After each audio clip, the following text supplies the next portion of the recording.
Assalamualaikum warahmatullahi wabarakatuh. Perkenalkan, nama saya Zuhairfan Saputra. Saya mahasiswa dari Pendidikan Geografi Stambuk 2020 kelas D.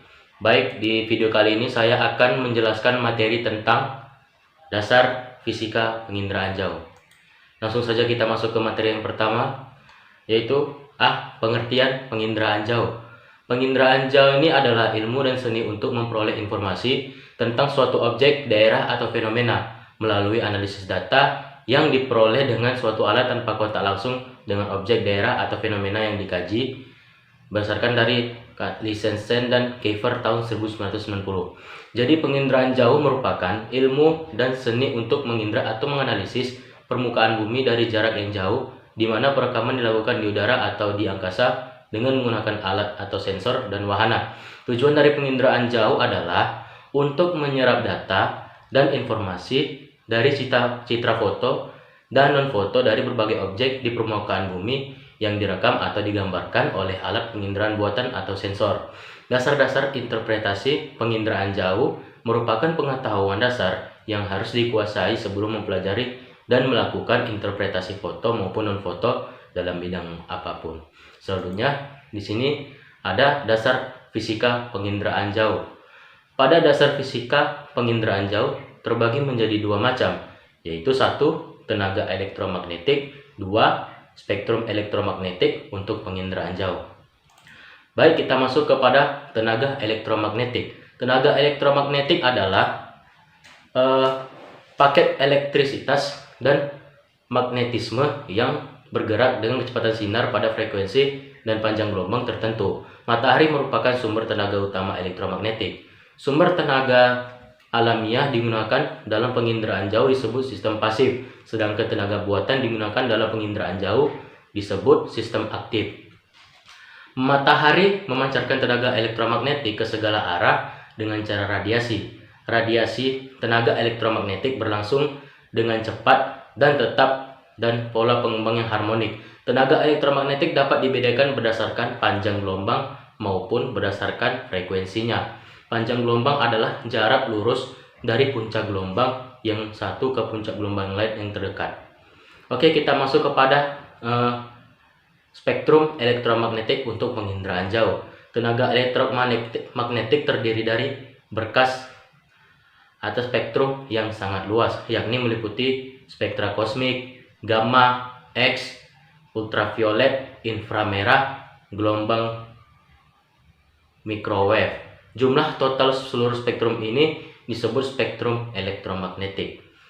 Baik, kita masuk kepada jendela atmosfer. Sinar kosmik, sinar gamma, dan sinar X sulit mencapai bumi karena atmosfer sulit ditembus olehnya. Atmosfer hanya dapat dilalui atau ditembus oleh sebagian kecil spektrum elektromagnetik. Bagian-bagian spektrum elektromagnetik yang dapat melalui atmosfer dan mencapai permukaan bumi disebut jendela atmosfer. Jendela atmosfer yang paling banyak digunakan dalam penginderaan jauh ialah spektrum tampak yang dibatasi gelombang 0, mikrometer hingga 0,7 mikrometer. Jendela atmosfer yang terbentuk karena atmosfer yang terdiri dari unsur-unsur kimia mempunyai fungsi yang menyerap. Bila atmosfer terdapat lapisan atmosfer yang banyak mengandung O atau oksigen, O2 atau kadar oksigen, dan O3 atau ozon, N nitrogen, dan H itu hidrogen, dan sebagainya.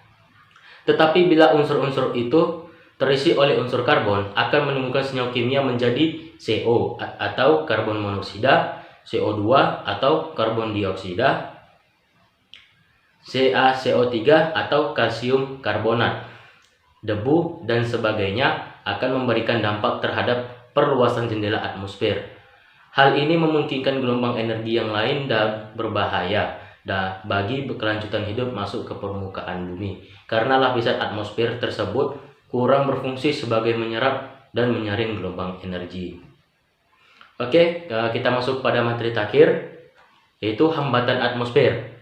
Hambatan atmosfer tenaga elektromagnetik dalam jendela atmosfer tidak semua dapat mencapai permukaan bumi secara utuh karena sebagian daripadanya mengalami hambatan di atmosfer. Hambatan ini disebabkan oleh butir-butir yang ada di atmosfer seperti debu, uap air, dan gas. Proses hambatannya terjadi terutama dalam bentuk serapan, pantulan, dan hamburan. Hamburan ialah pantulan ke arah serba beda yang disebabkan oleh benda yang permukaannya kasar dan bentuknya tak menentu, atau oleh benda kecil yang terserak tak menentu. Hamburan dapat dibedakan menjadi 3 jenis, yaitu 1. Hamburan Rayleigh adalah hamburan yang terjadi pada atmosfer yang cerah terutama mengandung butir-butir gas nitrogen dan oksigen. Yang kedua, hamburan Mie adalah hamburan-hamburan yang terjadi pada atmosfer yang tampak putih hingga kemerahan disebabkan oleh hamburan butir-butir debu, kabut asap, dan sebagainya yang diameternya sama atau lebih besar dari panjang gelombang rata-rata spektrum tampak. Yang ketiga, yaitu hamburan non-selektif, merupakan hamburan yang menghamburkan hampir seluruh spektrum tampak di atmosfer. Hamburan non-selektif terjadi karena gelombang elektromagnetik berinteraksi dengan partikel atmosferik yang berukuran lebih besar dan lebih panjang gelombangnya. Oke, baik, terima kasih. Sekian video pembelajaran dari saya mengenai tentang dasar fisika penginderaan jauh.